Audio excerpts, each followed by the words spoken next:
Hello বন্ধুরা, কেমন আছেন সবাই? এই মুহূর্তে আমি আপনাদেরকে দেখাচ্ছি একটি পোষা প্রাণী। হঠাৎ একজন মেহমানের মতো সে আমার ঘরের দরজায় এসে হাজির। তাকে খাওয়ানোর মতন আমার এই মুহূর্তে কোনোই কিছু ছিল না।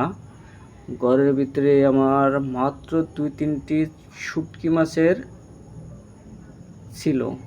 আমি তাকে ওই খাবারটাই দিয়েছি। সে খাবারটা খেয়ে একেবারে কতটা পরিচিত, কতটা আপন মনে করে সে এখানে ঠিক এইভাবে শুয়ে আছে। দেখেন, মনে হচ্ছে তার এটা নিজের বাড়ি, নিজের ঘর, নিজের মনে করে বসে আছে।